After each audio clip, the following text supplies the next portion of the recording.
Rules of Survival is on the left, Battlegrounds is on the right. And you can decide for yourself, sort of like a jury might, are these substantially similar or not?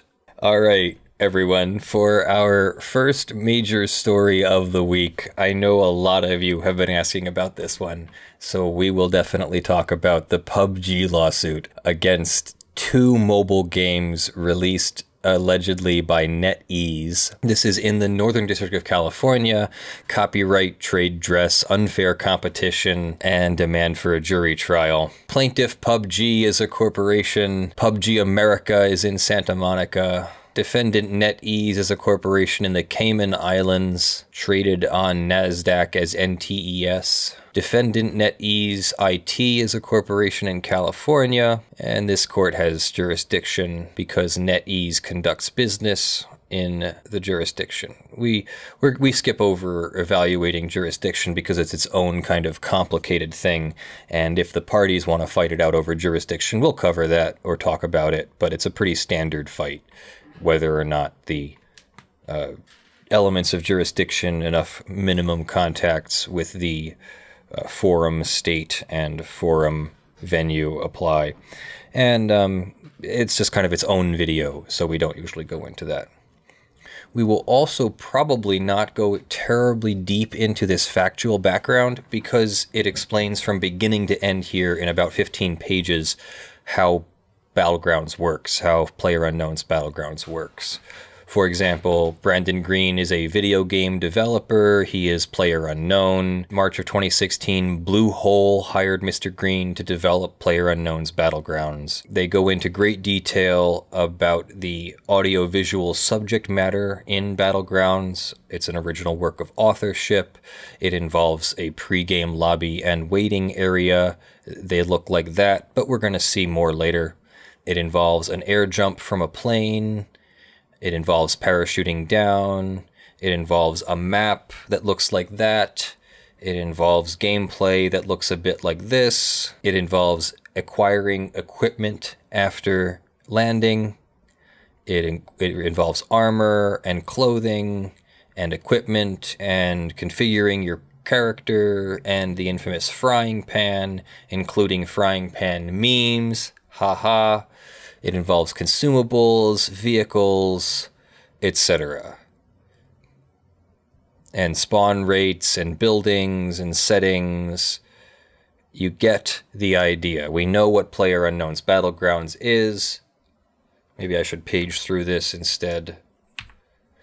Though it involves the bombardment zone and the shrinking area. The different play modes, and the winner chicken dinner end screen. So, 35 pages in to this 155-page document, we find out about Rules of Survival, a video game that was made and released by defendants November 14th, 2017. On information and belief, defendants created Rules of Survival by copying Battlegrounds with the intention of creating a version of Battlegrounds for mobile devices. And as I'm sure we all know, PlayerUnknown's Battlegrounds was recently released on mobile platforms, so this is about the right time to go after other mobile games that might be infringing. On information and belief, there has in fact been confusion in the marketplace as to the source and origin of Rules of Survival, with consumers believing incorrectly that ROS was developed by PUBG. For example, PUBG on mobile, Rules of Survival, mobile PUBG, Rules of Survival. So they're showing different listings on YouTube of people making videos calling Rules of Survival PUBG. On information and belief, commentators in the industry have characterized it as a knockoff or ripoff of Battlegrounds, starting with the total look and feel. I'll zoom in there a little bit. Rules of Survival is on the left, Battlegrounds is on the right. And you can decide for yourself, sort of like a jury might, are these substantially similar or not? Do these seem like copies of one another, and all that would be left to determine is who copied who? Don't worry, there will be more. Rules of Survival is on the left, and PlayerUnknown's Battlegrounds is on the right. So they're saying they copied the overall gameplay, look and feel. They copied the boosting aspect of bodily nourishment and fortification. Here's more Rules of Survival screenshots. They copy a pre-play area. They copy the play map. There's the Battlegrounds map, and there's the Rules of Survival map. Similar colors, similar style. They copied many of the locations, structures, landscapes, all allegedly. Here's the Battlegrounds shooting range versus the Rules of Survival shooting range. Here's the Battlegrounds Rural Aqueduct versus the Rules of Survival Rural Aqueduct.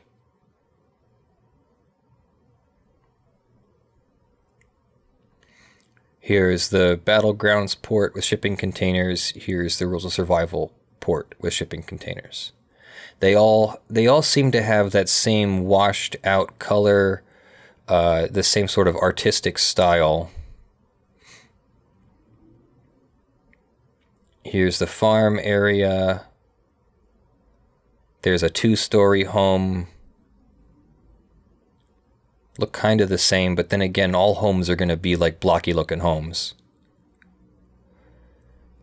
Here's the 2-story garage, roof or whatever. There's the 3-story apartment building. There's other buildings, more buildings. Observation towers. There's the Battlegrounds plane. Here is the Rules of Survival plane. Looks like they at least modeled their own plane. Looks like kind of a osprey looking thing. There's the airplane map. Freefall looks similar. But the question is it substantially similar? Now this is getting a little extreme. Do the guns look the same? Well, let's just back up for a second and remember that these guns are in real life guns. So if you're going to copy an in real life gun, you're going to, you're going to look like everybody else's in real life gun too. So does their Tommy gun look the same? Yes, but I would definitely expect the guns to look the same, red dots to look the same, grips to look similar. That I'm not too worried about. The other styles and stuff, absolutely. They copied the concept of the frying pan and the crowbar. Okay. There is a rubber chicken melee weapon. I like that. I like that. I'm not so convinced about copying the fact that there are smoke grenades and stuff. That's normal. However, did they copy the helmets? I disagree. No, the helmets did not look copied. Did they copy the body armor? No, the body armor does not look copied. Did they copy the concept of like 3 levels of body armor? Sure. Is that illegal? I don't know. The whole thing needs to be considered as like an overall concept. It's not necessarily is any one thing substantially similar. We're going to look at the entire artistic work and see if the whole thing is substantially similar. Backpacks, ghillie suits, changing clothing. I don't know, those parts don't look 100% similar. Sports drinks look different. I mean, they both look like they're copies of Red Bull. The med kits look different. The fuel barrels look different. The vehicles look different enough. So you could decide for yourself whether they've copied enough here that they deserve a lawsuit. But this is at least closer. All right, now here's one. Winner, winner, chicken dinner on Battlegrounds. Winner, winner, chicken dinner on Rules of Survival. Yeah, it might be a little bit much of a stretch there.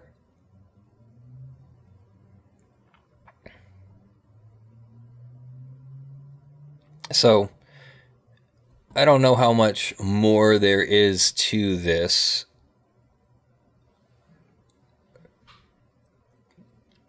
They go into some of the advertising.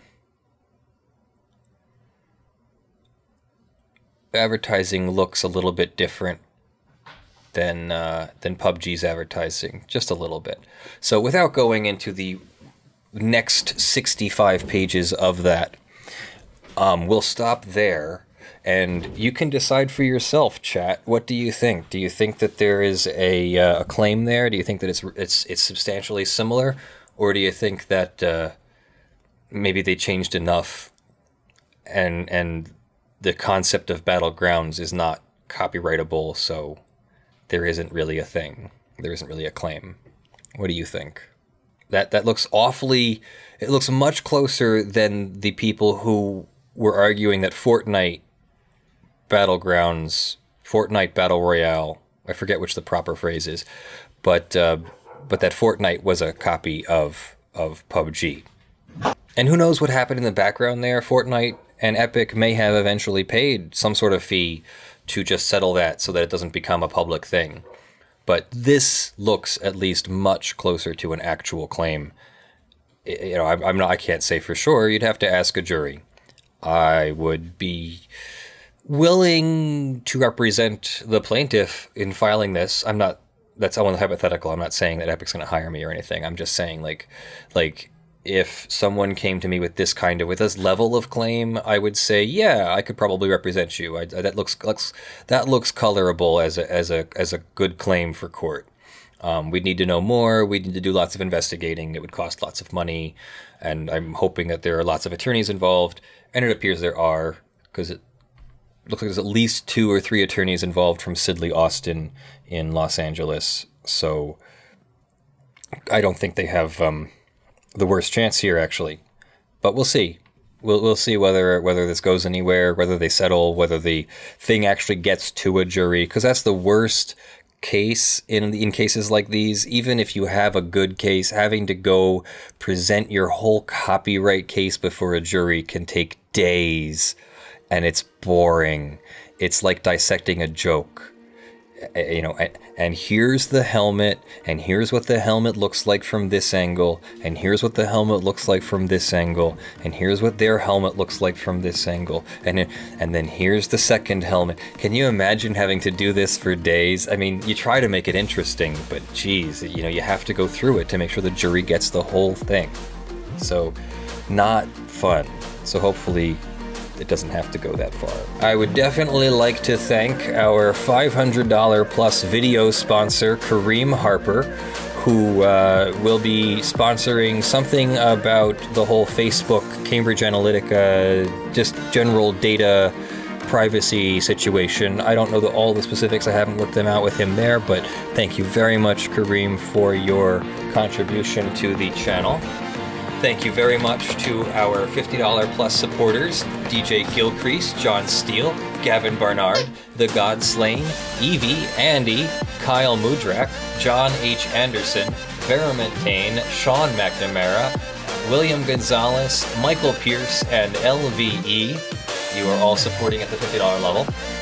There are also over 200 $5 plus supporters. I think there are 210 this month. In April, you will be scrolling on the screen. You will be scrolling on the screen when I do this as a video on YouTube, and you are already, of course, on the LED panel behind me. We thank you very much for all your support. We are slowly growing the channel. As you see, we're at 97,000 subscribers. We have hit, or are about to hit, the $2,500 a month goal, which I realize is partly due to Kareem's contribution, and I don't expect him to be contributing at that level for good. But the point is that we are growing, and as we're growing, we're going to be bringing you more and more of these sort of law stories, these law-related technology, internet, mainstream story things. We're going to be improving our writing skills. I think you've seen some of our improvement over the past 2 years. And this is a huge adventure. I love being on this adventure with you. You've, in a way, sort of like saved my life a little bit. Like, not some, you know, not some big deal, but it's a big deal to me, you know? You've made this whole thing possible, and I don't have to do certain mind-crushing, soulless things that, you know, sometimes us lawyers have to do. Document review. Sorry for all of you who have to do document review. I've heard about it. I've read some things, and I appreciate it that I don't have to do that because you guys support us. So I really appreciate you all and your support. You are amazing.